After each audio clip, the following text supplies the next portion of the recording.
Bienvenue dans cette nouvelle édition du podcast Motomag qui s'appelle Dis Coco, pourquoi tu fais de la moto? Le coco du jour, c'est Philippe Gors. Philippe Gors, si vous avez un petit peu de culture moto, d'antériorité dans la moto, ce nom vous dit quelque chose puisqu'il fut, entre autres, chef des essais de Moto Revue dans le courant des années fin 80-90. Ouais, 96-2000. Et on va reparler de ça. Le podcast Motomag se savoure sur YouTube. Fifi et Fifi sur Canapé, mais aussi sur toutes les plateformes de podcast, Deezer, Spotify, Google Podcast et bien d'autres. Tous les liens sont dans la description. Mon cher Philippe, en fait, avant de devenir effectivement chef des essais à Moto Revue, tu es né à Brioude, au fin fond d'un territoire rural. Comment est-ce que la moto passe dans la tête du jeune Philippe Gors et comment le jeune Philippe Gors se dit tiens, c'est cool, ça m'intéresse, je vais en faire peut-être plus tard, ou en tout cas, je sens que je vais aimer ça. Ouais, ça s'est fait progressivement. Et il y avait à Brioude une souche de motards pur et dur avec de très très belles motos, les H2, R90S, les 4 pattes, 1200, 1200 ouais. Mais 1200 quand t'es ado, c'est un truc de vieux, ça t'intéresse pas, si? Ouais, mais sauf que les gars qui faisaient ça, c'était pour nous effectivement, c'était déjà des adultes, si tu veux, mais ils véhiculaient un état d'esprit. Il y avait même un des gars qui faisait de la course de côte avec une Ossa SPQ à l'époque. Donc, si tu veux, ça a déjà instillé quelque chose. Il y avait ce groupe, c'était un groupe de motards, donc il y avait un état d'esprit. Ça, c'est vraiment le point de... Et là, on parle de ça, t'as quel âge quand tu te rends compte que t'es entouré de motards militants, pratiquants? Ouais, 14 ans, quoi. 14 ans. Ah ouais, 13-14 ans. Et Brioude, si je me trompe pas, c'est aussi connu pour autre chose. Et t'as très vite été impliqué dedans, raconte-nous. Ouais, très vite impliqué dedans, c'est l'enduro, bien sûr. C'est vraiment la terre, je dirais pas la terre promise, mais en tout cas, c'est... Voilà, l'enduro est né, en tout cas hexagonal, est né à Brioude via le motoclub brivadois, le MCB, avec à l'époque Jean-Louis Figureau, qui a été lui pilote dans l'équipe de France pour des ISDE à l'époque. ISDT, je te prie de m'excuser. Et donc, bon, le motoclub très vite a compris que voilà, autour de Brioude, il y avait des territoires qui étaient juste absolument incroyables. Donc ils ont créé, ils ont œuvré, on a œuvré au sein du MCB de manière à lui donner en fait une structure. Et puis voilà, on a commencé à débroussailler des chemins, et après à tracer quand il fallait tracer. Et la récompense, elle est venue avec des manches de championnat d'Europe, puis après, effectivement, les séjours. Donc à 14-15 ans, tu te retrouves à faire partie de l'organisation d'un club qui organise les séjours d'enduro internationaux. Donc c'est magique, tu es déjà dans un truc qui dépasse ce que peut imaginer un ado qui aime la moto. T'es au contact d'adultes. Moi, entre-temps, Figureau m'avait emmené sur plusieurs épreuves majeures du championnat du monde de trial en France. Je pense à Sommières, en Berrieux, en Bugey en particulier. Il y avait aussi des crossman, si tu veux, donc les terrains de cross, il y en avait un peu partout autour de Brioude. Donc ça créait effectivement déjà une émulation, mais l'enduro, ça a été, avec Figureau, ça a été, et Chirouz et autres, y compris Monsieur Chirouz, ça a été un engouement absolument incroyable. Et c'était l'époque où on ne te faisait pas culpabiliser de pourrir la planète quand tu mettais une moto dans les chemins? Alors non, c'était même le contraire. Là, c'était même le contraire. Je peux te dire que Brioude, c'est quand même un milieu rural, en tout cas. Et il y avait un accueil, il y avait une appétence, il y avait une curiosité, il y avait de la bienveillance aussi beaucoup. Et on a vu surtout beaucoup de bonne volonté, si tu veux, d'un seul coup s'éveiller à l'enduro pour être capable d'accueillir de grandes épreuves. Ouais, c'est grand souvenir. Donc entouré de motards, entouré d'événements importants dans la moto, à 14 ans et un jour, t'as un deux roues, du coup. Ouais, j'ai un deux roues, j'ai un 50 Flandria, et j'y suis allé à reculons. En fait, c'est mon frère qui m'a un peu poussé pour que j'ai cette mobilette à vitesse. Moi, c'était pas trop ma came, je sentais pas le truc. À l'époque, je faisais beaucoup d'athlétisme, en fait. Et puis, si tu veux, très très vite, j'ai compris que même avec un 50 cm3, tu pouvais faire beaucoup de choses, te faire des potes, déjà. Donc, entre potes, on a constitué une jolie... Que tu as toujours? Que j'ai un peu perdu de vue. Parce que chacun a eu sa vie. Celui que j'ai le plus envie, je les ai tous en tête, en tout cas. Mais c'est Jean-Guillaume Meillet, qui a été longuement impliqué au sein de la FFM pour l'enduro. Et qui lui, tu restes, on l'a un peu oublié, mais c'est le premier vainqueur de la croisière moto verte, la croisière verte, je te prie de m'excuser, avec un 500 XT. Et ensuite, il a été pilote inter en enduro. Et pour nous, c'était, t'imagines, il avait quasiment notre âge, il était inter, il était pilote officiel. Il avait une BPS quand il est revenu, je me rappelle, de Villefranche-de-Rouergue avec. On était, nous, au siège du motoclub le Saint-Laurent à Brioude. Salut le Saint-Laurent. Il est arrivé avec cette moto d'usine. Nous, on avait des yeux comme ça, quoi. Notre pote était pilote officiel. Et donc là, tu commences à écumer les routes de la région, belles routes de la région avec ton 50. T'as fait quelques culbutes avec, non? J'en ai fait une, notamment du côté de Saint-Ilpice. Ça parlera aux Brivadois et aux Auvergnats. Un virage qui se refermait salement. J'avais eu la bonne idée d'emprunter un casque intégral, le premier de ma vie. C'était celui d'une copine, un peu plus âgée que nous, qui roulait avec une 125e. Et en fait, quand mon pote Meillet, justement, derrière moi, lui connaissait la route, il criait, il m'a dit, mais j'ai crié, j'ai dit attention parce que là, c'était trop tard, la moto, elle était loin, en bas dans le ravin, quoi. Et la Flandria, elle a fait comme ça. Parce qu'entre-temps, tu t'es retrouvé un jour, en 74, sur le dernier Grand Prix de France à Charade, et là, t'es un peu comme James Bond dans les Blues Brothers, quoi. C'est-à-dire que la lumière. T'as vu Ago, t'as vu Phil Reed. Ouais, il y avait qui d'autre comme pilote qui roulait? Écoute, Lancy Vuori, enfin, toute la clique, et surtout toutes les cylindrées. Ouais. Et c'est vrai que là... Et à l'époque, t'avais le cul sur un ballot de pas il y a 2 mètres du circuit, quoi. C'est ça, j'ai retrouvé la photo récemment, elle a été publiée sur un site sur Facebook. Et je me suis dit, c'est dingue, parce que là, il y a effectivement roue dans roue, Ago et Phil Reed, et j'étais exactement là dans la foule à toucher quasiment, tendre la main et de toucher le casque d'Ago. Et là, c'est une révélation. C'est une révélation. C'est émotionnellement et physiquement. Là, j'ai pris une baffe. Je suis reparti de Charade. Sincèrement, j'étais plus jeune. J'étais plus le même. Ouais. J'étais plus le même. Et là, tu t'es dit, la moto, la vitesse, c'est quelque là, chose. Je me suis dit, il se passe un truc. Et c'est vrai que d'un seul coup, ça a un peu switché, si tu veux, certains de mes curseurs, et j'étais un peu plus audacieux, on va dire, voilà, un peu plus casse-cou avec ma Flandria qui ramait, la pauvre, mais j'essayais de compenser un peu, en fait, voilà, tout simplement. Et des fois ça passe pas. Des fois ça passe pas, et là c'est pas passé. Il y a eu plein d'anecdotes, mais non, l'équipe qu'on constituait, si tu veux, était, je dirais, elle était fervente. On mangeait de la moto, on pensait moto, on bidouillait moto. Alors que paradoxalement, 2 ans avant, tu disais, c'est ton frère qui t'a quasiment forcé à en faire. Il m'a dit, écoute, voilà, en plus Flandria, lui il avait eu même une Flandria. Flandria, j'aurais préféré... Bon, mon rêve absolu, c'était une Gitane Testi. Ouais. Voilà, c'était le truc pour moi. C'était vraiment mieux, parce que tout le monde parle de la Gitane Testi. J'ai jamais roulé dessus, c'était le truc à avoir de l'époque. Alors écoute, le truc à avoir pour moi, c'est en termes de design, pour moi, c'est la plus pure de toutes. Ouais. Voilà, dans cette gamme de 50 boîtes méca. Putain, une Gitane Testi, mais j'en rêvais, j'en bavais, quoi, vraiment. Alors quand on est à Brioude et qu'on aime la moto, on se dit pas forcément qu'on peut bosser dans la moto, ça paraît tellement loin. J'ai vécu ça, moi j'aimais la moto à Sedan, donc tu vois, ça paraît tellement loin. L'univers parisien des constructeurs de la presse et de l'industrie de la moto. Et tu te retrouves à faire un CAP de pâtissier, c'est ça? Ouais, CAP de cuisinier. J'étais pas très bon à l'école, donc j'ai fait une 6e à peu près normale, une 5e dite de transition à l'époque. Ça voulait tout dire, en fait, c'est-à-dire qu'on allait t'éjecter du système scolaire. Donc je me suis retrouvé à Brassac-les-Mines. J'avais pas le choix, c'était soit je faisais de la couture, soit je faisais de la comptabilité. Ouais. Et là, il y avait la cuisine. Bon, je me suis dit pourquoi pas. Donc j'ai effectivement 3 ans durant, j'ai pu passer effectivement un CAP de cuisinier. Ça m'a pas éloigné de la moto, parce que j'avais toujours mes potes et ma bécane, voilà, tranquille, enfin mon 50 en tout cas.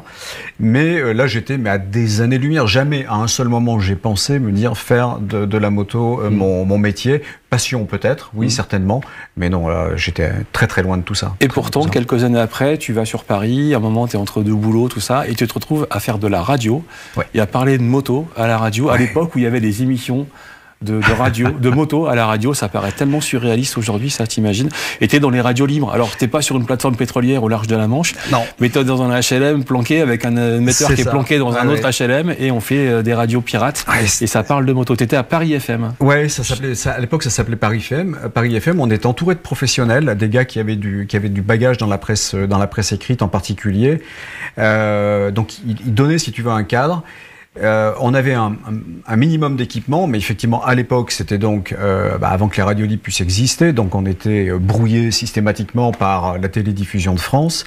Donc le grand jeu consistait à faire en sorte que notre matériel ne soit pas saisi, et 2, que lorsqu'on était brouillé par TDF, effectivement l'un d'entre nous allait se rendre ailleurs, parce que ça c'était le grand secret, où se trouve l'antenne de diffusion, pour modifier les réglages de l'antenne de manière à ne plus être brouillé. Et on s'assurait comme ça en passant des coups de fil: est-ce que tu me reçois à Montmartre, est-ce que tu me reçois à Port-Maillot, je te copie l'ami. Voilà, c'était. Mais super ambiance. Et effectivement, grâce au responsable de la radio à l'époque, j'ai pu effectivement avoir tous les lundis, en tranche horaire 14-16. 2 heures d'émission, ouais, tous les 2 heures sur d'émission avec des invités. Ouais, ouais, moi j'étais au platine, loin, je faisais ma playlist, je passais ce que je voulais, et j'avais des invités qui étaient. Tu mettais quoi comme zik? Du funk? Non, ouais, je mettais beaucoup d'imports, tout ce qui était à l'époque Tamla Motown, et ça va te paraître étrange, mais l'émission s'appelait Medley.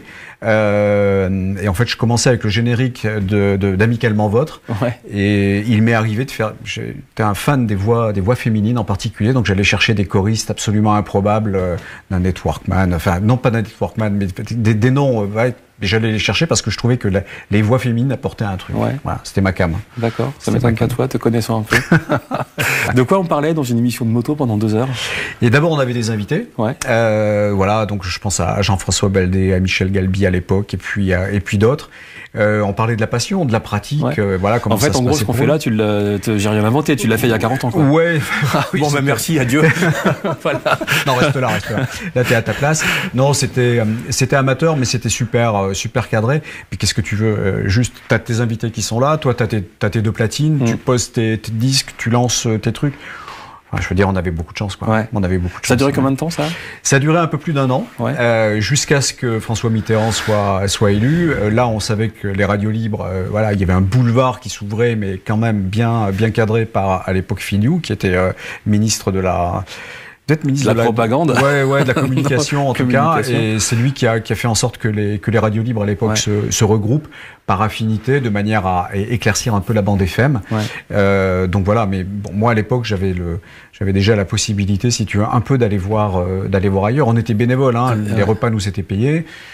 Voilà, belle époque. Et l'élection de Mitterrand, tu l'as vécu en direct sur une Goldwing avec un téléphone. Yes. Raconte-moi ça, c'est marrant comme soirée, ça va faire des souvenirs, ça. Il y en avait 2, je pense qu'il y en avait 2 en France, en tout cas. On avait tu vois le bordel qu'on avait dans les sacoches, et on a fait effectivement le fameux soir de 81, en sillonnant Paris, avec la Gold et le téléphone pour faire les directs, parce qu'il y avait un direct évidemment en studio, et on a terminé place de la République backstage avec Jacques Higelin, téléphone, bref. Ça devait être une ambiance incroyable. Parce que c'était un peu une libération de la France, un peu. Il y avait le terme alternance politique en tout cas. Là, ça a pris une signification, c'était une ambiance de feu, une ambiance de libération de Paris. C'était très étonnant. T'avais quel âge? Une parenthèse. 81. Que je te dise pas, 81, j'avais 22 ans. Sur la Goldwing avec un téléphone. On dit que t'avais pas le permis ou on le dit pas? Il y a prescription, ça fait 40 ans. Ça fait plus de 40 ans. Tout ça, c'était pas très raisonnable. Non, j'ai eu le permis effectivement assez tardivement. Je l'ai passé à Carole avec une Z650. Et pendant ce temps-là, tu roules à Paris en moto, peinardos, quoi. Comme Axel Melrin d'ailleurs, hein, qui a commencé sa carrière sans permis, on balance. Hein, de toute façon, on se dit tout. Qui a commencé sa carrière sans permis pendant 2 ans dans Paris. La première moto que j'ai achetée, je travaillais encore en cuisine. J'étais à Lyon. C'était une 250 Ossa Super Pionnier. Il est évident qu'à l'époque, déjà, c'est plutôt ma patronne qui a donné son aval pour que j'aie une moto. C'est mon père qui a fini de la financer, mais il savait pas que j'avais acheté une Ossa. Donc, pendant mes coupures l'après-midi, j'allais faire, à l'époque où on pouvait le faire, j'allais faire de l'enduro dans les Monts d'Or, dans la Dombe. Voilà, une moto que j'aimais beaucoup. Le permis, c'est venu après. Bien après. Après la radio, tu fais un peu de presse bagnole. Ouais, je ferai un peu de presse bagnole par concours de circonstances, en fait, en l'occurrence à 4x4 Magazine. Alors tu sais que Bertrand Thiébaut dit journaliste moto ou journaliste spécialisé, c'est remporter un concours de circonstances. Écoute, tu vois, comme quoi. Non, mais ça l'a bien fait, surtout que je roulais tout le temps à moto. Ça faisait flipper mon éditeur de l'époque, qui aimait pas trop la moto, et à l'époque, je travaillais pour l'équipe. En fait, je pigeais pour l'équipe. J'étais pigiste employé à la vacation, et j'avais 3 disciplines. J'avais l'enduro en championnat de France, le motocross en championnat du monde, donc époque Malherbe, et Jean-Jacques Bruno en particulier, belle époque, et également, ça va t'étonner, le ski nautique. Avec époque Patrice Martin. Oui, d'accord. Voilà. Et donc t'allais sur les épreuves et tout ça? Ouais, alors le week-end, si tu veux, je me faisais prêter une moto, et j'y allais à moto. Donc j'ai fait des manches de championnat de France d'enduro avec 1000 CBX et la machine à écrire derrière. Et le permis ou toujours pas? Très bien, non, sérieux, mais c'est hallucinant. Non, mais autre époque. Joker, d'accord. Bon, bah, excellent. La machine à écrire sur la 1000 CBX. Ouais, bien protégée, hein, parce que la pluie quand même, tout ça. D'accord. Ouais, pas mal. Deuxième génération de CBX, donc avec le ProLink, en fait. Ah ouais, vachement mieux. Et l'abus, là. Yes. Ouais, tête de fourche. D'accord. Comment tu te retrouves à Motorevue, du coup? Là, t'as le permis quand même. Ouais, là, j'ai passé le permis. Je me retrouve à Motorevue grâce à Jean-Luc Roy. C'est un nom qui doit parler à tous ceux qui connaissent un peu l'univers automoto, etc. Qui dit Jean-Luc Roy dit Gilbert Roy, son frère. Gilbert, à l'époque, était lui déjà à Motorevue, pilote et essayeur confirmé. Et un jour, je travaillais dans une autre spécialité à Nantes, en l'occurrence. Et puis voilà, j'apprends qu'il y a une place. Je passe sur les circonstances, pourquoi cette place a été rendue libre. Gilbert m'appelle et me dit écoute, on a besoin d'un essayeur. Tu veux bien faire un test t'es toujours branché évidemment, je dis oui, tu le sais. Donc on se connaissait bien tous les trois. Donc j'ai dit ouais, ok, vas-y, allez. Donc le petit Philippe Borch, il découvre la moto à Brioude, devient essayeur à Motorevue à Paris. Ouais, je deviens essayeur à Motorevue. Je l'avais pas anticipé. Je m'étais jamais dit moi je suis un pilote dans l'âme. Non, je suis plutôt besogneux, on va dire. Mais là, c'était trop fort. Et puis surtout un truc. Ok, la moto est une chose, c'est phénoménal. Mais il y a aussi l'édition, en fait, la presse Coco. Alors justement, ce qui est fascinant, c'est que tu dis j'ai pas fait une scolarité flamboyante, 6e, 5e de transition. Quand on te lit, je vous encourage à retourner dans votre collection de Motorevue ou aller en acheter sur eBay pour 3 €. T'es une putain de plume en fait. Moi je t'appelle le Aimé Césaire de la presse moto, tu vois. Il y a un truc. Non mais c'est pas elle freine, elle pousse. Waouh, c'est trop bien. C'est de la vraie littérature. Et en fait, je peux dire les choses. Je te considère comme mon père spirituel parce que moi je te lisais quand j'étais jeune avec des cheveux longs dans les Ardennes et je me dis tiens, on peut écrire sur des motos avec ce talent littéraire. Et ça changeait complètement de tous les autres articles qu'on lisait. C'est pas de la flagornerie, c'est sincère. Et comment tu as développé cet amour de la littérature, en fait, et que tu l'as appliqué à la moto? Écoute, moi, ma génération, en fait, télévisuelle, mais ça va te parler, c'est 5 colonnes à la une. Ouais. C'est Pierre Dumaillet, Pierre Desgros, Pierre Sabag, et j'en oublie. Et pour moi, ça me parlait. Ça disait en fait des choses. À l'époque, je lisais beaucoup. C'était à peu près la seule qualité que j'avais, qui me reliait au système scolaire. Donc le jour où je me suis dit voilà, je veux devenir journaliste sportif ou moto, c'était effectivement par le biais de l'écriture. Alors cela dit, je connais, je peux les citer, un certain nombre de rédacteurs en chef qui m'ont haï parce que c'était certainement imparfait, que c'était certainement trop long, c'était peut-être un peu trop différent. Ah, ça partait loin, mais moi j'adorais, ouais. Ça plaisait pas forcément à tout le monde, mais moi c'était, en fait, je rentrais dans un univers grâce à la moto, quoi. D'accord. Ouais, vraiment. Et donc là, tu rentres à Motorevue. Donc à l'époque, c'est un hebdo, c'est plus le cas. Et en fait, quand t'es passionné de moto, c'est le job idéal. T'es dans un magasin de jouets, sauf que l'envers du décor, c'est que tu charbonnes 24/24, quoi. C'est un boulot de fou. C'est quasiment un comparo par semaine, les essais presse, machin. Tu passes 10 ans à bouffer de la moto, 24 heures par jour, toute l'année. Ouais, absolument. C'est la face cachée en fait de ce métier-là, au rythme de l'hebdo. C'est vrai qu'on travaillait énormément. Le rythme de l'hebdo et la fabrication d'un hebdo fait que même si ça a considérablement évolué, il y avait quand même, c'était hyper soutenu. Donc il y avait la nécessité d'être et à la rédac et effectivement en essai, en train de piloter, d'encadrer ton équipe, ton photographe, de faire en sorte que les choses se passent le mieux possible. Ça aussi, c'est une exigence. Rendre ton papier à l'heure, être là au montage, sélection des photos. Bon, là, il y avait une cohésion, si tu veux, d'équipe. Tout ça était finalement assez harmonieux, mais à un rythme où tu es motard et essayeur H24. Et en plus, toi, quand t'essayes, donc les essais de l'époque, c'était 4 jours sur la route, 2500 bornes. C'était un peu à bloc, en fait. Voilà, c'était une manière de partir, de larguer un peu les amarres, et puis on le faisait à fond, parce qu'à un moment donné, une moto, faut qu'elle te parle. Si tu veux qu'elle te parle, faut aller chercher des choses, voilà, faut un peu la provoquer, faut trouver les bons terrains, les bonnes conditions, et de revenir et de ressentir. Essayer une moto est une chose. Quand tu en as 4 ou 5 à essayer et à distinguer effectivement les comportements, ça devient, je dirais, sincèrement plus complexe. Et là, tu vas aller chercher effectivement le détail, le ressenti, voilà, ça remonte et sincèrement, il y a des, quand tu parviens avec une moto, quand tu l'as entre les mains, à ressentir des trucs, à aller la chercher, à aller la provoquer, à te provoquer toi-même, sans sortir des bornes, bien évidemment, parce que là, la sanction, elle est immédiate, chute interdite. Ouais, il y a un truc. Et après l'écriture, l'écriture, elle vient toute seule. Mais moi, j'avais besoin de ça. D'autres le faisaient de façon beaucoup plus rapide que moi, dans le ressenti, dans la perception immédiate. Alors au début, t'es entouré de gens qui ont un niveau de pilotage qui est quand même très élevé. Toi, tu la joues modeste. Donc on te met spécialiste trail et custom. On rappellera qu'à la fin des années 80, les custom, il y en a partout. C'est les Yamaha Virago, les Suzuki Intruder, les Honda Shadow. C'est des gros cartons commerciaux, des gros volumes. Des gros volumes. Tu commences modestement à tirer une expérience là-dessus, mais quand même 5 ans après, tu es au départ des 24 heures du Mans. Sur une OW01, qui est quand même pas une moto nickel, tu vois. Expérience formidable grâce à l'initiative en particulier d'Eric Sélis, que certains d'entre vous connaissent, qui a été très actif pour effectivement... Eric était peut-être beaucoup plus pilote que moi en tout cas, dans l'intention, et un jour il dit voilà, on propose à la rédaction en chef à l'époque, Reynald Le Cerf, de dire ok, et si on s'engageait aux 24 heures du Mans. Il faut savoir que les 24 heures du Mans, c'était un peu la chasse gardée de Motojournal. Donc ça permettait à MR, si tu veux, de venir un peu... Le cheval de Troie, quoi. Voilà, de venir un peu sur le territoire, de dire, bah voilà, nous aussi, on peut le faire. Et c'est ce qu'on a fait. Eric a vraiment bien bossé. On a fait équipage avec Eric Sélis, moi-même, et Bruno Vecchio. Et Yamaha France vous prête une OW01. Et ouais, truc insensé. C'est quand même hallucinant. Et vous êtes dans le box de l'équipe qui va gagner les 24 heures du Mans avec Monneray et qui d'autre? Il y a Monneray, Rachel Nicotte et Bruno Bonnehuile. Et là, on se retrouve on partage le même box, en fait. Voilà. Donc, c'est un coup eux au ravito, un coup nous. Donc, tu vas toujours intercaler.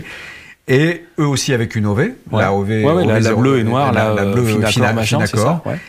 Et truc dément, voilà. Ils gagnent. Et nous, on partage le box avec eux. Quelques anecdotes. C'était qui le plus rapide des trois chez vous? Vecchioni, Eric, Vecchio, Bruno. Largement. Bien sûr. Parce qu'il a roulé en 2,5 de Promo Sport, tout ça. Très bon niveau en championnat de France, vraiment. Et puis, Bruno, il nous disait, mais... T'imagines, 24 heures du Mans, en ce qui me concerne, et Eric, je crois que c'était la même chose, c'était première course, donc quand même un contexte très particulier. Vous m'avez mettez la barre un peu, on aurait pu faire une coupe du championnat de Nord-Pas-de-Calais, on s'est baissé ensemble quand même. Enfin, tu vois. Là, ça s'est fait sans échauffement. 24 heures du Mans en W01. On rentre dedans. Moi, j'avais jamais roulé avec des pneus slicks. Donc, toi qui as l'habitude de rouler avec des slicks, tu sais la différence qu'il y a.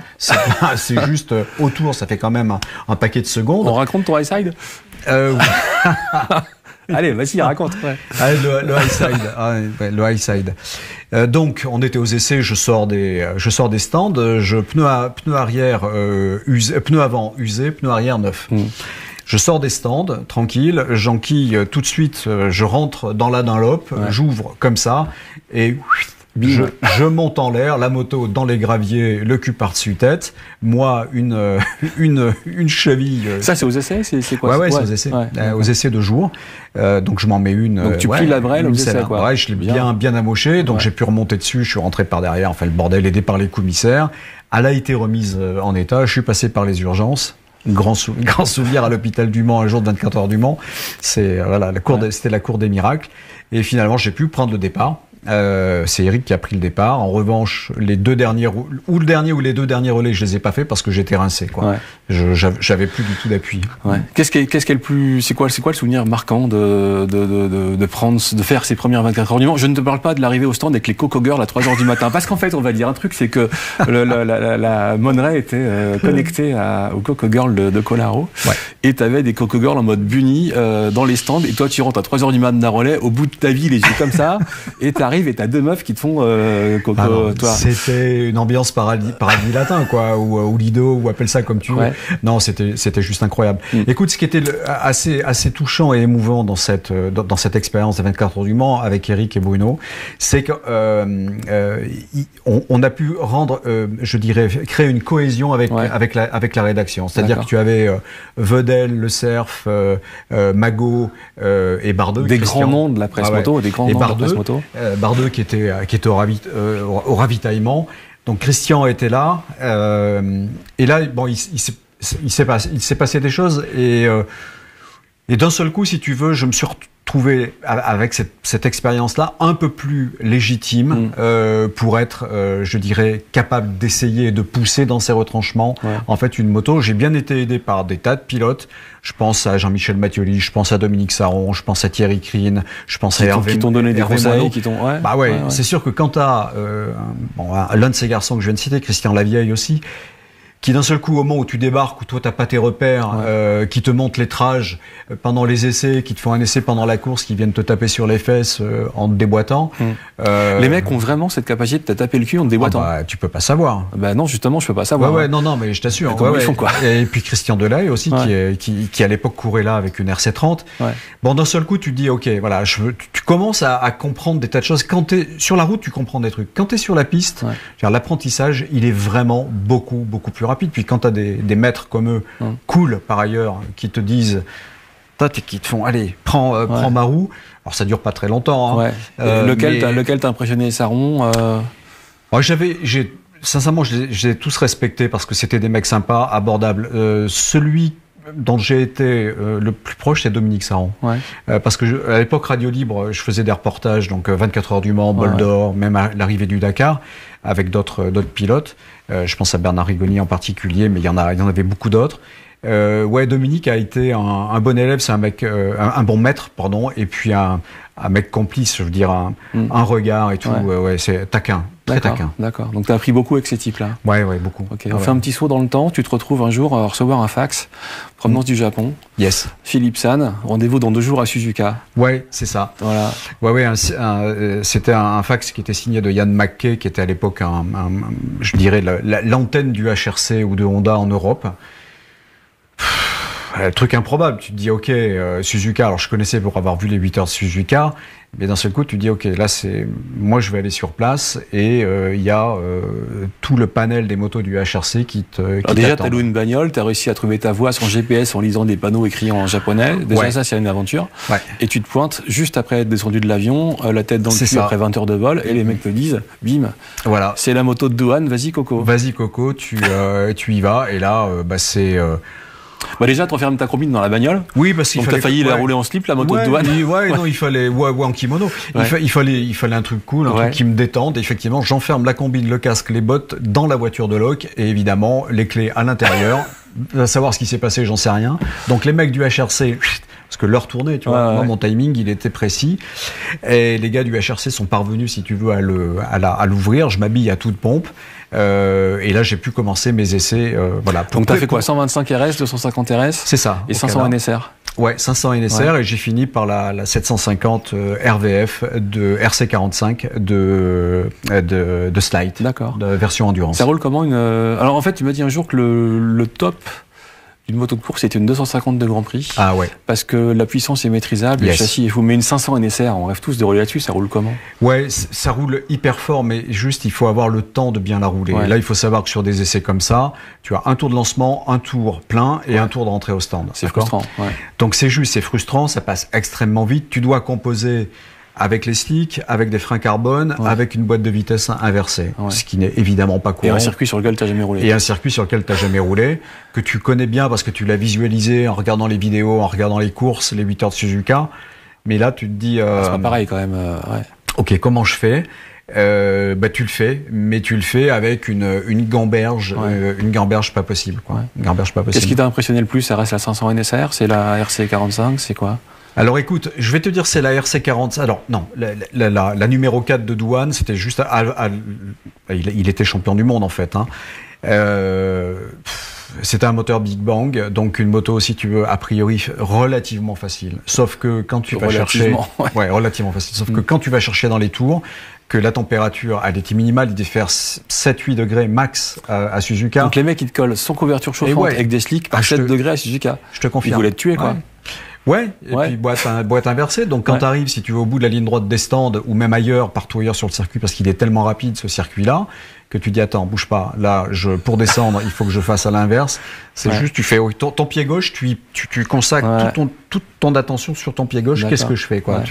C'est quoi le plus impressionnant sur une 500 de Grand Prix? C'est la compacité, la patate, le caractère moteur, les freins, c'est quoi? Écoute, parce que moi, j'ai jamais essayé ça, donc je pense que peu de gens qui nous regardent ou qui nous écoutent ont quand même essayé une 500 de Grand Prix. Écoute, j'avais essayé auparavant une 500 Rock au Bugatti. Donc ça m'avait un peu, je dirais, montré, mais là juste le moteur Big Bang, c'est quelque chose de facile, mais juste à un moment donné, ça fait bang, ça explose. Quoi. Voilà, donc ça part. Et je me rappelle dans la chicane, dans mon tour, mais par le plus grand des hasards, me demande pas si je l'ai pas fait exprès, je l'ai pas voulu, est-ce que j'étais là peut-être sur le très bon rapport, juste quand tu fais toc, toc, au moment où je refais ça, j'ouvre, et pourquoi la moto, elle fait, voilà, elle part. Tranquille. Oh putain, d'accord. Alors tu reposes, tu fais waouh, ok, d'accord. Super brel. D'accord. Super brel. Bon. Et le retour avec la RVF de Slide, je te raconte, dernière moto d'essai, ok, je fais vite, hein. Je tombe en panne d'essence avec la Honda de Slide aux couleurs Castrol sur le circuit. Au bout du circuit, là-bas, vers Spoon Curve, et il y a effectivement un petit camion, une mec qui vient me chercher. On monte la moto et je monte sur la moto. Ok, no problème. La moto panne sèche. Donc j'avais un peu les boules, ça avait coupé mon essai, en fait, ma prise de contact. Et là, le gars au volant, il roule, mais comme un tabanin. Et moi, je suis derrière, sur la plateforme. En équilibre précaire. Avec le casque quand même ou pas? Non, mais j'avais tout gardé. J'avais tout gardé. Sauf que si tu veux, je forçais partout. C'était un coup à droite, un coup à gauche. Mais je vais finir par me bourrer sur la plateforme. Je suis arrivé au stand, mais j'étais l'autre, il a fait un freinage de trappeur. Le gars, il était mais comme un malade. Je sais pas ce qu'il lui a pris. Mais voilà. Mais bon, et malheureusement, j'ai pas pu reprendre la moto. Ils t'ont pas fait repartir, non? Ils m'ont pas fait repartir. C'était la fin des essais. Donc l'heure, c'est l'heure. Voilà. Je suis pas reparti avec. J'étais effectivement très frustré. Et je me rappelle d'une moto qui avait quand même pas mal de bouteilles parce qu'elle vibrait terriblement. Donc elle avait fait une saison super de course, moteur, mais je pense que le moteur était très fatigué. Très fatigué. Très bien. Ça, c'est le point d'orgue d'une carrière à Moto Revue ou pas? Alors écoute, c'est quand même un privilège. C'est un tournant. Tu peux dire que c'est une étape. Mais pour moi, le point d'orgue, ça restait, si tu veux, le fait de pouvoir faire tous les jours ce métier-là et d'être le plus rigoureux, le plus honnête, le plus intègre, le plus rigoureux possible, et surtout, à chaque fois qu'on terminait un essai, de ramener les hommes, les garçons qui m'accompagnaient et le matériel à la rédaction et le rendre aux importateurs intact. Et l'autre aspect, tu te badigeonnes pas l'ego en disant ça, mais c'est vrai que quand j'ai pu essayer des motos d'usine et des motos d'endurance en particulier, c'était le cas en 94 au Bol d'Or, que là, les éditions La Rivière, donc Moto Revue organisées, j'ai essayé toutes les motos du plateau officielles. Et là, quand tu as des managers, je pense à Christian Bourgeois, je pense à Marcel Sora, je pense... mais le Lyon, forcément. Voilà. Te disent, OK, tu peux y aller. Bon, il y a une confiance. Il y a une confiance qui s'instaure et je leur en suis gré aujourd'hui parce que c'était effectivement Et laquelle était la mieux à l'époque des 750 de 94 C'était un peu l'époque où les EDXR gagnaient beaucoup. Enfin, c'était soit les EDXR, soit RC30. C'était un peu les deux. C'était vraiment entre les deux, mais tu vois, le RC30, quand j'ai pu monter sur cette moto-là, donc qui était la moto usine, louée par Honda France au HRC. Je n'ai pu monter dessus qu'à partir du moment où Pierre-Laurent Chauvet, qui était à l'époque président de Honda France, a eu le feu vert du HRC au Japon. D'accord. Sinon, je montais pas dessus. Donc il a dit, voilà, il y a une possibilité d'essai, c'est 2 tours, 3 tours, le truc classique. Et là, j'ai dit, putain, ok, là c'est un privilège. C'est un grand moment. Mais la moto qui m'a le plus impressionné sur cet essai-là, figure-toi que c'était la Ducati. Engagé par C'était quoi? C'était une 916 à l'époque, non? Non, on devait être dans la 94, la 916 est sortie. Ou génération 888. D'accord. Plutôt dans l'option Raymond, de Raymond, en fait, de Roche, de Fogarty. Putain, ce twin. Grosse patate, Oh, les battements. Et en revanche, à contrario, la moto de Nagai et des frères Saron, donc de Christian et de Dominique, putain, la ligne droite du Mistral, la moto, elle bougeait tout le temps. T'étais gaz, et putain, impossible d'avoir une moto. T'étais à 300, avec une 750 d'usine à l'époque, ça portait 300, non? Ça allait très vite au bout. Ça allait très vite au bout. Et pour aller au bout, donc il gagne, la YAM avec le trio franco-japonais. Pour tout te dire, j'en ai parlé après, 1 an ou 2 ans après, on échangeait nos souvenirs avec Dominique Saron. Et Dominique m'a fait cet aveu. Il me dit, écoute, cette moto, elle me faisait peur. Ah ouais. Ouais, et ils ont fait 24 heures avec cette moto-là, Christian, Nagai et Dominique. Donc tu vois les différences de pilotage, de sensibilité, avec une moto. Très sincèrement, putain, la moto, elle était mais juste invraisemblable. Elle était réglée pour Christian ou pas? Parce qu'il a les mains comme ça quand même. Tu vois. Donc bon, à force de s'être tout pété. Les mains cassées comme ça. Ouais. Non, ils ont fait une super perf. Sans déconner. La moto était compliquée. Ouais. La moto était très compliquée. Pour finir le chapitre moto revue, donc tu as passé 10 ans, tu n'as pas trop vu d'évolution technique sur les motos. Parce que tu arrives au moment où les motos tenaient la route, cadre alu, frein à 10, machin. En 10 ans, il s'est pas passé grand chose à part les ABS plutôt médiocres. Voilà, c'est ça. L'évolution des pneumatiques. L'évolution sur les années 90, c'est les pneus radio. Et là, ça a changé beaucoup de choses. Ça a eu également, c'est là qu'on s'est rendu compte que ça avait aussi une incidence directe sur les architectures des motos. Je pense à la GTS en particulier. Selon que tu avais le 130 d'origine devant ou le 120, la moto, c'était juste plus du tout la même. Voilà. Donc là, il y avait un gap qui était considérable. Mais c'est vrai que technologiquement, il y avait ce côté, si tu veux, où à part l'ABS et les évolutions d'ABS, et la première génération en l'occurrence, c'était quand même relativement plat. Puissance limitée, tu le sais comme moi, c'était donc les 100 chevaux. Donc finalement, il y avait évidemment les évolutions de modèles, et tu trouvais toujours matière, évidemment, et à éprouver sensation, agrément, plaisir de conduite. Mais il y avait quelque chose qui manquait. C'est venu évidemment beaucoup plus tard, parce que je pense que l'automobile avec l'électronique, et l'électro est arrivé. Et là, quand tu compares les deux univers, si tu veux, mais c'est dément. Les motos d'aujourd'hui, c'est waouh. Parce que tu roules toujours avec des motos d'aujourd'hui, on va quand même le préciser. À l'époque, on roulait comme des timbrés. C'était retour de Marseille à bloc sur l'autoroute. C'était traversé de l'Auvergne à Front-la-Caisse. C'était débile. Bon, tu regrettes. C'est quoi le regard que tu portes sur la façon de rouler d'aujourd'hui? C'était cool. Sur ma façon de rouler? Non, alors ta façon de rouler, on en parlera plus tard. Il a la Goldwing la plus rapide de France, elle est poncée de partout. Il n'y a plus de peinture sous les carénages, les pots sont troués, il n'y a plus de béquilles, parce qu'il n'y a plus de métal. Essayez pas de le suivre. Et en plus, tu as le kit dentiste sur ta Goldwing, elle brille de partout, tu as les faux chromes. Ça m'appartient à moi. J'aime bien le côté. Voilà. Ça. Non, pas ta façon, la façon de rouler en général. Est-ce que ça te plairait de faire ce boulot aujourd'hui entre 2 radars tronçons, 3 radars automatiques? Alors, et voilà, non, ça oublie. Autoroute, de toute façon, déjà à l'époque, j'avais fait le choix. Tu roulais à fond quand même. Dès que je le pouvais, on évitait l'autoroute parce qu'on était limité de toute façon par l'autonomie. Donc tu t'arrêtais trop fréquemment, ou tu avais vraiment une vitesse qui était une vitesse raisonnée entre guillemets. Mais qu'est-ce que tu veux? Rien ne remplace aujourd'hui les routes ouvertes, les départementales, quel que soit le relief, la région. Waouh, c'est un plaisir dément. Donc tu prends du plaisir. Alors certes, il y a la vitesse qui va avec, bien évidemment. C'est peut-être déraisonnable quand tu as les motos qui te le permettent.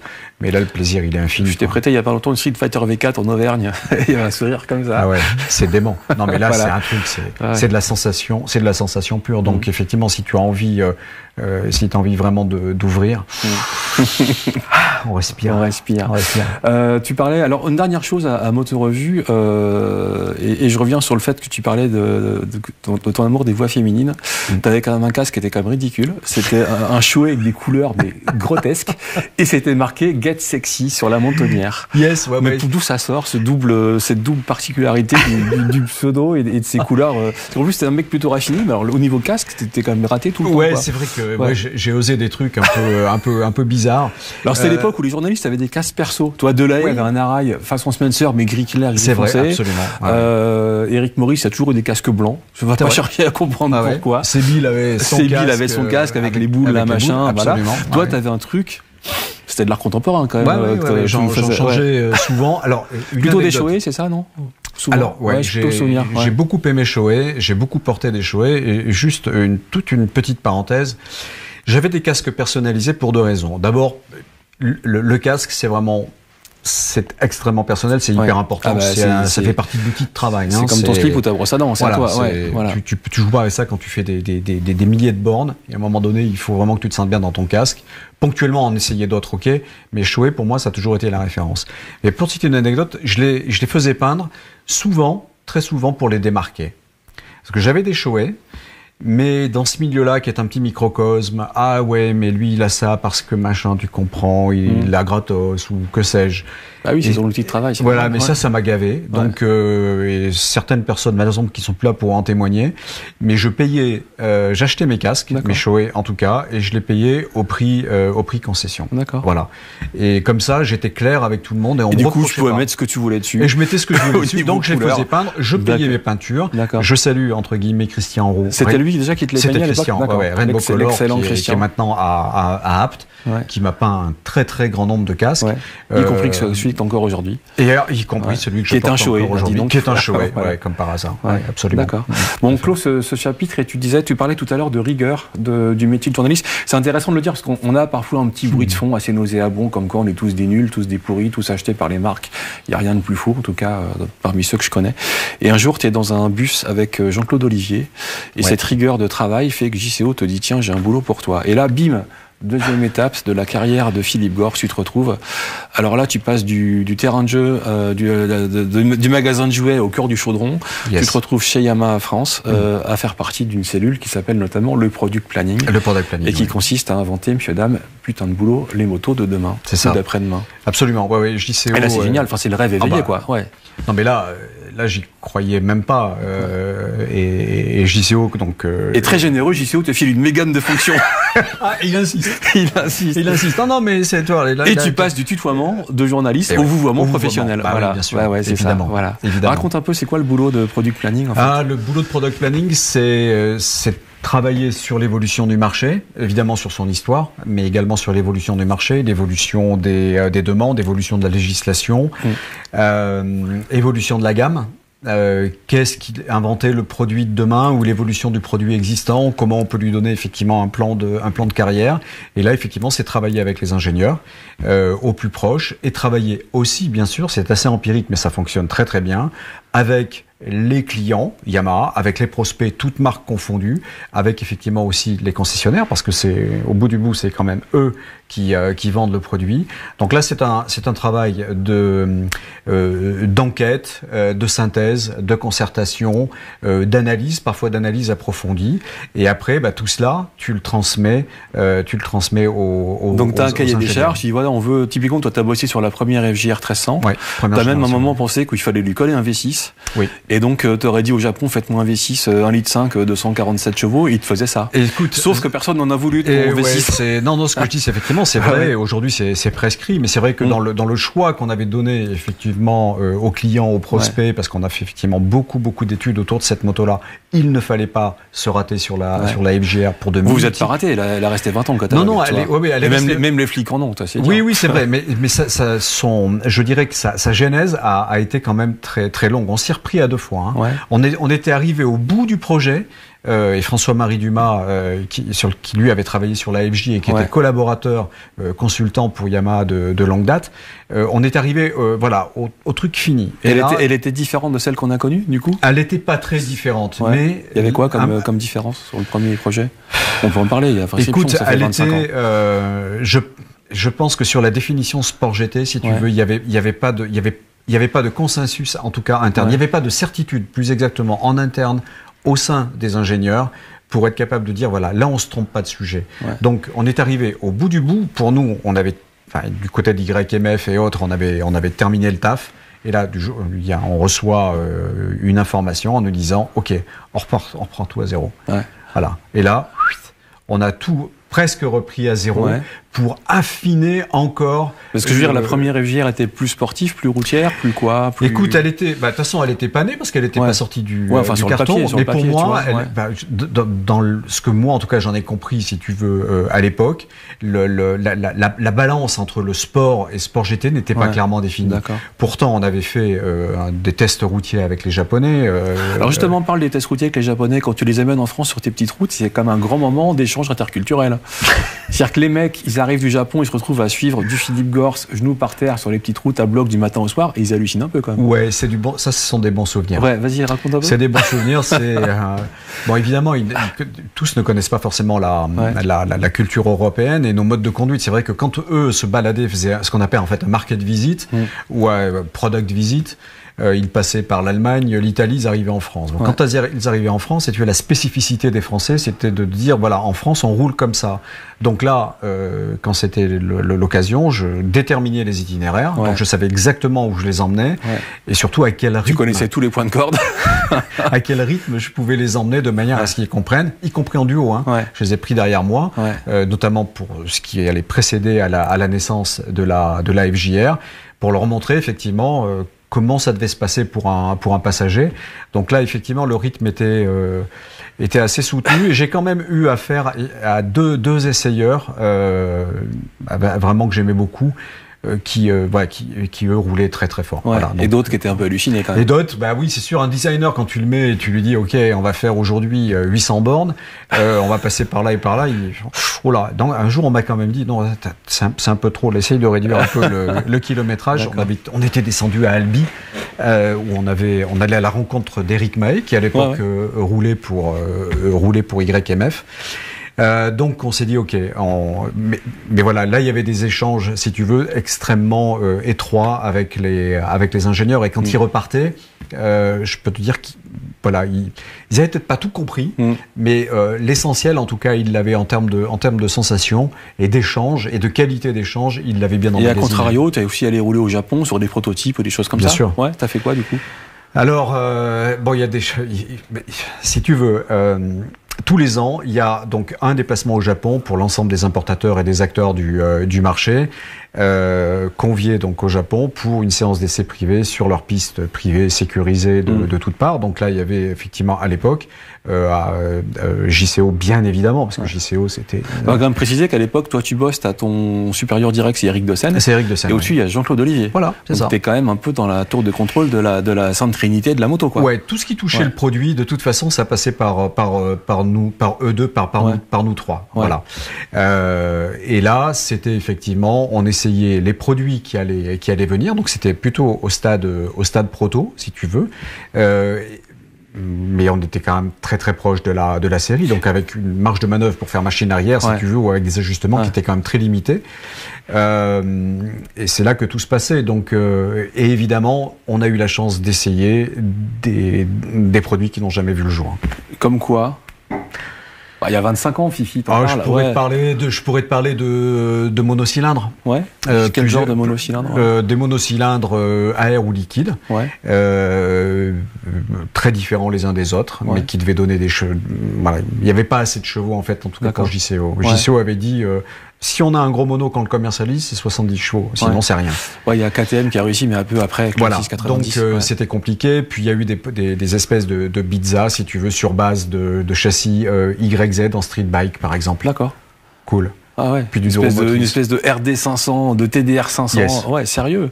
Il fallait la faire, quoi. Pourquoi t'as pas insisté? Et de roues motrices aussi. Et quand on est fan de moto, c'est encore une fois, t'es au paradis quand tu vis ça, non? Je sais pas. Ouais. Alors d'ailleurs, la question, c'est finalement, est-ce à force de bosser là-dedans, comment tu maintiens la flamme? À un moment, c'est un boulot, tu vois? Tous les jours. Je sais de quoi je parle, mais, tu l'as tous les jours. Évidemment, quand tu passes du côté de l'importateur, du distributeur, la dimension marketing, surtout la dimension commerciale prend évidemment le pas. Ça, c'est un autre univers. Mais quand tu as affaire à des garçons comme JCO, comme Alexandre Kowalski encore aujourd'hui, mais tous, de toute façon, tu peux tous les prendre, ils pratiquent tous la moto. Voilà. Donc, tu l'as tout le temps. Attends, JCO ou même Eric, mais JCO en particulier, dès qu'il y avait un truc qui allait pas sur une moto, il était un peu obsessionnel parfois. Ouais, c'est un peu. Enfin, il y a l'image de JCO, puis c'est un mec dur avec lui-même et avec les autres. Ouais. Écoute, il était exigeant pour lui-même, il était exigeant pour les autres, tous les autres, quels qu'ils soient. Donc c'est vrai que et peu reconnaissant. Donc tu charbonnes et tu charbonnes. Il avait pas le compliment facile. Ouais. Il y en a d'autres, on en connaît. Ah bon, d'accord, ok.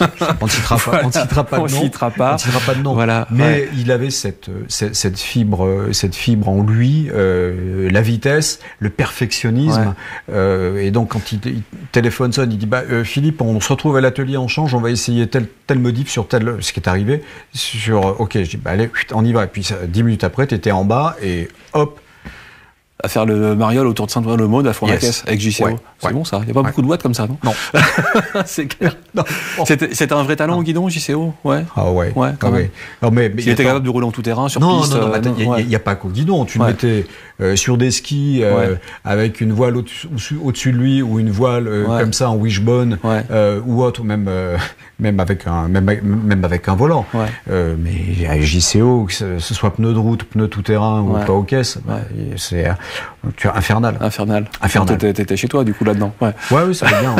C'était bien. Ça allait bien. L'histoire Yamaha s'arrête. T'as bossé quoi sur d'autres motos, à part l'FJR? T'as contribué à quoi? Il y a eu beaucoup de choses. Il y a eu R6, R1, en particulier en génération, tu vois, qui se suivent. À l'époque, il y avait toute la gamme des 50 cm3. On en parle peu, mais c'était quand même une part importante en termes d'image. C'est tout aussi excitant de bosser sur un 50 que sur une R1 ou pas? Non, bien sûr que non. Je sais pas. Hein, non, ça n'a rien à voir. Si tu veux, les 50 à l'époque, il y avait l'outil industriel, en fait, ex-Motobécane, devenu MBK à Saint-Quentin. Là, il y avait aussi d'autres enjeux, si tu veux, qui se nouaient.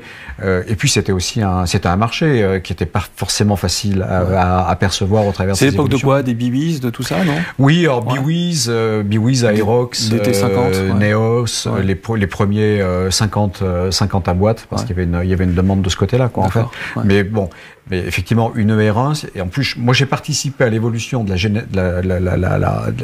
genèse de la R1, à la fois en tant que journaliste, chez MR, parce qu'on avait déjà eu au moins une rencontre, voire deux rencontres avec les ingénieurs qui travaillaient sur le projet. Les ingénieurs sondaient les journalistes à l'époque. Ah oui, moi ça m'est jamais arrivé, ça. Par particularité de Yamaha. Il faut le dire, je crois pas que ce soit le cas pour les autres marques, je m'avance pas, mais sincèrement je suis pas sûr. Mais Yam avait, si tu veux, une espèce d'abord de liberté d'esprit. Et je pense que JCO et Eric Dossen n'étaient pas neutres du tout là-dedans. C'est-à-dire qu'en fait, c'était open. On consulte, et au demeurant, c'est vrai que quand j'étais chez Yam, j'ai invité certains de mes confrères quand on travaillait sur des projets. Parce qu'on considérait qu'ils étaient aussi experts, pouvaient être vraiment leaders d'opinion, pourquoi pas, mais c'était un avis qu'il était important d'avoir. Parce que vis-à-vis des ingénieurs, ça donnait encore plus de crédit à ta démarche et à ta fonction vis-à-vis d'eux. Bonne époque, je pense qu'aujourd'hui, ils inviteraient des blogueuses à 100 000 abonnés, tu vois. Oui. Ça se passe plus pareil. Voir des influenceuses. Je ne sais pas. On n'a rien contre elles, on les adore.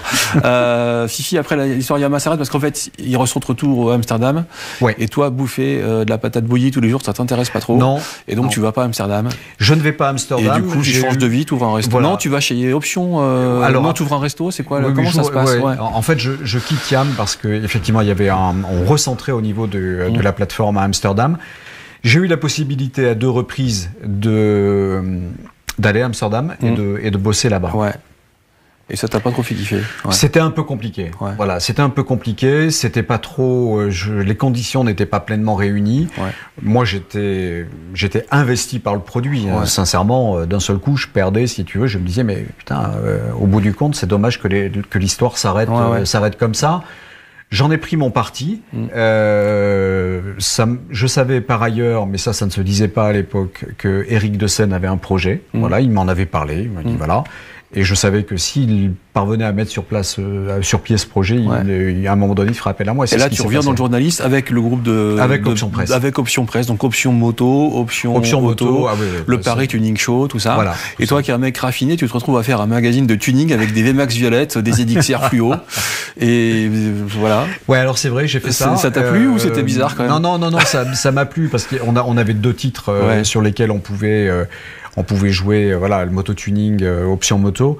Mais moi, j'ai pu réinstiller, si tu veux, les essais. Donc, ça me permettait de garder quand même un contact produit en termes d'essais et pas seulement de belles images sur des motos qui bougent pas, quoi. D'accord. C'est important. Parce que la GSX-R monobras, Roca, violette, ça t'a... On en a essayé un certain nombre. Ça t'a plu ou c'était pour le boulot? Non, il y a des trucs qui étaient sincèrement qui étaient bien faits. J'ai oublié de te préciser que dans l'histoire Yamaha, quand j'étais au product planning, j'ai aussi travaillé sur le futur de la VMAX, sur l'évolution de la VMAX. Qui était déjà celle qu'on a eu plus tard en 1700 ou il y avait un truc intermédiaire? C'était l'idée, mais ça a été un serpent de mer chez Yam. Parce qu'ils ont mis longtemps avant de la refaire. Mais il y avait le tabou des 100 chevaux. Il y avait le tabou des 100 chevaux. Mais ça, c'est typiquement français, donc tu ne la fais pas la VMAX que pour la France. Mais le marché, il était défendu historiquement, si tu veux, par JCO, et on savait qu'en Allemagne, ce serait pas la même chose. Et là, il y a eu un travail d'approche, si tu veux. Il suffisait d'appuyer sur le bouton, schématiquement. Je caricature un peu, mais c'était ça. Le truc était prêt, voilà. Donc, et c'était pas la VMAX 1700 qu'on a connue après, c'est une version intermédiaire. Non, c'était quasiment pas loin de ça. Sérieux? En 1700? Sérieux. D'accord. 200 chevaux, tout ça. Ah oui. Putain, sacré engin, la VMAX 1700. Je peux te dire, j'en ai eu une. T'as pas gardé longtemps? Non, je l'ai pas gardé longtemps. C'était n'importe quoi. Elle était préparée la tienne en plus, non? Ouais, j'avais effectivement préparé, j'avais fait en sorte que cette moto-là soit comme je les aime, c'est-à-dire avec une véritable autonomie déjà. Donc j'avais fait toutes les modifs, j'avais fait faire toutes les modifs ad hoc. Puis j'avais vraiment envie d'un truc qui gouache. Ouais. Puis elle était belle, hein, la version carbone et tout, pas un pneu comme as, mais voilà les dimensions qui vont bien. Et écoute, je l'ai pas gardé longtemps parce que c'était tellement compliqué de rentrer dans un virage et d'en ressortir. C'était trop de gamberge. Bah comme on dit, tu rentres à fond puis après tu te démerdes. Ouais, non, trop compliqué. Sincèrement, ça demandait un exercice là, vraiment space. D'accord, ouais, voilà. C'est sûr que c'est pas la finesse de pilotage qui te caractérise. Il manquait un truc. Donc dernière étape dans la vie de Philippe Gorce, toujours passionné de moto. Après ton restaurant, quelques années, tu te retrouves à Maximoto. Ouais. Jusqu'à la fin du mag, qu'a coulé. C'est ça, jusqu'à la fin du mag. Donc tu te retrouves à nouveau journaliste essayeur. Ouais, grande chance et je remercie deux personnes. C'est Philippe Guillaume d'abord ici présent. J'y suis pour rien. Ah si, je t'ai laissé la place. Tu rigoles ou quoi? En fait, oui, c'est ça. Tu quittes la place aux côtés de Patrick Boisvert. L'excellent Patrick Boisvert que je salue, bien évidemment.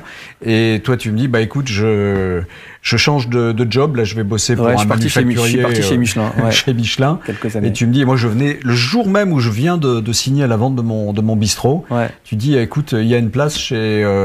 Ah non, c'est pas vrai. Si, c'est vrai. Et le lendemain ou presque, je débarque aux côtés de Patrick à la rédaction de. T'as fait combien de temps chez Maximoto avant que ça coûte 2 ans? 2012-2014. Ouais, c'est un peu triste, non, d'être dans un magazine qui coule finalement. C'est comment tu vis ça? C'est la vie. Hein, mais... Écoute, moi je l'ai vécu déjà avec un très très gros problème de santé. Voilà, là j'ai dû passer par une très très grosse intervention chirurgicale. Donc pour moi, la moto, déjà, ça s'inscrivait là-dessus. Chute interdite, enfin bref. Et à un moment, tu t'étais flashé à 220, t'étais en scooter 50 pendant 6 mois, c'est bizarre quand t'es essayeur. On peut le dire, ça. Ouais, tout à fait. Oui, on était en side-by-side à l'époque. Et effectivement, je me fais toper à 200. Je venais de passer la 5, en fait. Et sur quelle moto? On était sur Kawa, le 4 cylindres. Le VR6000. Voilà, le VR6000, puisqu'on avait ce qu'on avait à côté. J'ai plus le souvenir. Et là, 6 mois de suspension de permis, la totale. Le seul truc, la chance que j'ai eu entre guillemets, c'est qu'effectivement, donc il garde la moto, hein, bien évidemment, c'est plus cool. C'est que je savais que 15 jours plus tard, j'étais sur la table d'opération et que j'en avais pour 6 mois. Ouais, donc c'est presque bien tombé. C'est presque bien tombé. C'est presque bien tombé. Et puis après, un peu la fin de la carrière. T'es toujours fan de moto. T'as encore plusieurs motos. T'as eu plusieurs motos. T'étais oui, j'ai eu pas mal. T'avais quoi? T'avais une Super Ténère et 750, une R90, la Goldwing. Enfin voilà. J'ai eu deux Super T. J'ai eu une 125 TY pour le plaisir. J'ai eu effectivement une R90-6. Oui, que j'ai roulé. T'as eu une 380 GT? J'ai eu une 380 GT, ouais, absolument. La VMAX, dans un laps de temps relativement court. Et puis après, je me suis dit, ok, mais la Gold suffit. Et là, pour l'instant, en tout cas, je me contente de la Gold. Aujourd'hui, tu as la Gold 1800, première génération, kit dentiste, poncée de partout. Exactement. Voilà. Et elle va repartir dès les beaux jours, comme tu le sais, en road trip moto. Elle n'attend que moi, en fait. Voilà. Tu es toujours fan de moto, en fait. T'as jamais lâché. Toujours. Et je dois dire particulièrement. Et c'est toujours aussi intense ou? Ouais, c'est toujours aussi intense. Je te dirais qu'effectivement, il y a un truc qui me démange depuis longtemps, depuis 2015, après m'être à peu près rétabli physiquement. C'est d'avoir une bonne grosse moto de connard. Ouais. Une moto de connard. Ouais, un truc qui pousse, mais je me dis bon, attends, 65 ans. C'est maintenant ou jamais. Ouais. Je dis pas que je franchirais pas le pas, tu le sais. Je t'ai fait essayer une Street Fighter V4, je t'ai fait essayer un Diavel V2. Ah oui, c'est que ça ne mange pas ça.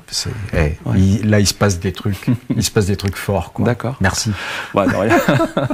De rien. Ton regard sur le monde de la moto, le monde de la presse, le monde des GP aujourd'hui, avec toute l'expérience, avec 40 ans d'ancienneté dans cet univers, c'est quoi? Je sais que tu suis les GP. Ouais, je suis les GP. Parce que déjà, t'en as essayé des motos GP, donc du coup, voilà. Mais voilà, ton regard là-dessus, ton regard sur la presse, sur la moto, c'est quoi? Est-ce que c'est des passionnés? Est-ce qu'on roule moins vite qu'avant? Est-ce qu'on est moins libre? Est-ce que c'est quoi? T'as vécu les meilleures années en fait? Écoute, il se peut que j'ai vécu les meilleures années. Moi, je ne doute pas une seule seconde que les confrères qui sont aujourd'hui, qui font ce métier-là, le font par passion et avec quelque chose qui les habite, qu'il n'y a rien de mécanique ou de routinier dans ce qu'ils font, qu'il y a vraiment une réelle passion.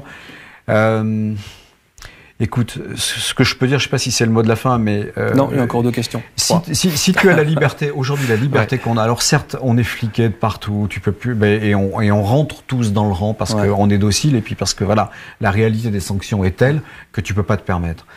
Mais écoute, j'étais encore en Auvergne la semaine dernière, j'ai fait des routes type Alès-Mende par Florac, la Grande Combe, pour ne citer qu'elle. Et là, tu te dis, mais putain, quelle chance d'avoir des routes comme ça, si tu veux, ou si tu as envie de te faire plaisir, d'éprouver des sensations, quel que soit le modèle. Hein, je parle pas forcément un truc qui t'arrache la tête. Moi, j'étais en Auvergne il y a 15 jours pour le Comparo Trail du prochain Motomag. On est rentré Valal-Morvan un après-midi, un jeudi de semaine, il y avait personne. Et voilà. On était un poil au-dessus des limitations, pas un flic, c'était le bonheur, avec des trails de 90 chevaux. Tu vois. Et là, c'est vraiment bien. Donc ce plaisir-là, il est à portée de main.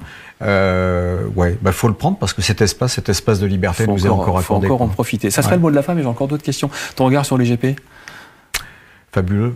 Ouais, fabuleux. Moi, je suis époustouflé de la performance des gars, de la performance des machines, de la constance des pilotes, du talent incroyable de certains d'entre eux. On va pas tous les citer, mais ce qu'a fait Quartararo la saison passée avec la moto qui était la sienne. Waouh, chapeau. Ton pronostic pour cette année, c'est une Coupe Ducati ?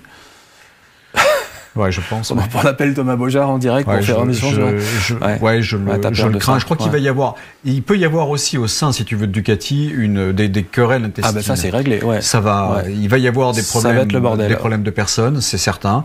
On va voir comment il gère cela. Ça va pas être simple. Non, je crois que ça va être absolument exceptionnel. Ça va être une très très très belle saison, très belle saison. Mais je regarde toutes les cylindrées. Hein. Les trois me passionnent. Les essais, je me fais tout. D'accord. Un week-end de Grand Prix, si tu veux, je suis pas joignable. En même temps, t'es à la retraite. Aussi. C'est cool. Ton fantasme moto réalisé, Fifi, sur ta carrière, tout ce que tu as vécu, plus de 40 ans de pratique, plus de 50 ans de pratique. Fantasme réalisé, c'était même pas un fantasme, mais quand JCO m'a permis de passer de l'autre côté de la barrière, sincèrement, j'ai ouvert des yeux comme ça. J'étais pas sûr d'être légitime. C'est un peu, si tu veux, est-ce que je suis pas un imposteur ? Donc, parce qu'on attendait beaucoup de choses. Moi, avec des casquettes que je n'avais pas forcément. Moi, c'était plutôt le casque. J'étais essayeur, j'étais journaliste. Je me suis un peu appuyé là-dessus, adossé là-dessus, pour être légitime et être à ma place. Après, le commerce, les budgets, les lignes budgétaires, gérer des événements, c'est un autre univers. Tu l'apprends. Je l'ai appris sur le tas. J'aurais peut-être pu l'apprendre un peu mieux ou un peu plus vite. Je ne sais pas. Ça, pour moi, ça reste quand même effectivement un privilège et je reconnais que à la fois JCO et Eric m'ont donné effectivement cette chance-là. J'en suis aujourd'hui très heureux. Peut-être un regret plutôt que de satisfaction. J'ai rêvé longtemps et j'ai espéré longtemps essayer la moto de Britten. Alors ça, c'est le fantasme pas réalisé, c'était la question suivante. C'est le fantasme pas réalisé, c'est l'essai de la moto de Britten. Pour moi, ce garçon-là que je ne connaissais pas, voilà, et cette moto-là, vraiment, ça me c'est peut-être pas fini, il y a peut-être une petite pige pour Motomag ou un truc comme ça. J'aurais adoré. C'est marrant, je pensais que tu allais me dire, parce que dans sa folie douce, sous son côté gendre idéal, tu as quand même voulu faire le DT. Oui, et ça a été refusé par la direction de Motorevue. Tu as voulu faire le TT. Oui, on était. C'est un peu débile, quand même, Fifi, sérieux. À l'époque, on était en collaboration Motorevue et Motorcycle News, hebdo, mais format tabloïd. Et on avait vraiment très bons échanges avec eux et ils me donnent la possibilité effectivement de prendre part au TT avec une 600 CBR. Et ça t'aurait fait kiffer? Alors, ça m'aurait fait kiffer. C'est flippant quand même, non? Oui, mais dans mon esprit à l'époque, le peu de temps où j'ai espéré pouvoir le faire avant que j'ai un nom formel de Patrick Casanova, c'était de me dire, ok, je me mets dans la peau d'eux, je fais les essais, j'appréhende ce tour absolument invraisemblable, et la course. On verra, mais j'étais pas parti dans l'esprit, si tu veux, de m'aligner à la course. Ce que je voulais faire, c'était goûter, voir, prendre, comprendre, tour après tour, virage après virage. Tu vois le bordel? Il y en a un paquet. Il y en a un paquet. Et de me dire, ok, je suis, ça, je peux le faire. Ça, vraiment, c'est un truc qui m'aurait, mais j'aurais jamais eu la prétention de m'aligner. Parce que si c'est pour être, et puis même à la limite ne pas. De toute façon, tu peux pas faire mieux que. Voilà, donc non, ça aurait pas été raisonnable. Mais là, ça m'est passé sous le nez, quoi. Ça m'est passé sous le nez. Avant-dernière question, il y a eu des guitares électriques chez toi. T'as essayé d'apprendre la moto, le rock'n'roll, ça va avec? Écoute, ouais, la moto et le rock'n'roll, la moto, on pourrait parler d'AC/DC, je pense à Eric Sellis qui est grand fan. Ouais, j'aime la musique, j'aime beaucoup de musique, j'aime beaucoup le rock, j'aime beaucoup la guitare électrique. Salut Jeff Beck. Et Fred derrière la caméra. Salut Jeff Beck, yes, aussi. maître absolu. Souvent, un petit détail, quand on faisait des essais ou des road trips, je me dis que souvent ce qui manque en fait c'est une bande son. Donc des fois tu essayes de te dire par rapport à la philosophie des machines, par rapport à à l'environnement, à la topographie si tu veux de ton terrain d'essai, de te dire quelle bande son tu pourrais mettre là-dessus parce que tu rentres vraiment dans ce kiff, tu vois, totalement clos entre la musique, ce que te dit la machine, ses vibrations, les sensations que tu éprouves. Bon, ça c'est un truc que j'ai jamais pu faire, mais souvent, quand on est en road trip, je me dis, bah tiens, là, il faudrait tel type de musique où je vais écouter un morceau en particulier. Je me dis, voilà, ça correspond à ça. Et si la Gold avait le meilleur sono, ce qu'elle est quand même pas terrible, tu pourrais écouter de la zik, elle est pourrie. Même sur la nouvelle, hein, c'est pas. Ah, c'est décevant. Il paraît que celle de l'Indian est beaucoup mieux. Ouais, les Harley Indian, c'est bien. BM, Gold, c'est nul. Voilà. Mais là, c'est malheureusement, tu vas finir en Indian. C'est pas impossible, il y en a une à vendre à Aix qui est pas inintéressante. La question finale, dit Philippe Gors, pourquoi tu fais de la moto? Parce que je vibre. Je vibre. Ouais, merci. Je vibre. Est-ce que vous vibrez, vous qui faites aussi de la moto? Merci d'avoir écouté, regardé, apprécié ce podcast. La moto, c'est cool, c'est une passion qui nous rassemble. Merci Philippe. Moi, je te lisais dans Moto Revue quand j'étais à Sedan au lycée. Puis voilà, t'es sur le canapé. Et il y a 20 ans, un peu plus de 20 ans qu'on se connaît. Et il y a un peu plus de 20 ans qu'on se connaît. Yes. Oui, exactement. 2001, Moto Journal. Ah ouais. Voilà. Je vois débarquer Philippe Gors en personne. C'est lui. Merci d'être venu sur le canapé de Motomag. Merci à vous d'avoir écouté ce podcast, la moto sous toutes ses formes. Voilà, Philippe, un autre parcours, une autre façon d'être passionné de moto. Allez-y. À bientôt dans d'autres émissions. Soyez prudents d'ici là. Bisous sur le casque. Le show avec des couleurs cheloues. Ah ouais, allez-y. On peut tout oser. À très bientôt. Merci à Fred à la technique. Et on se retrouve très bientôt sur d'autres émissions. Ciao.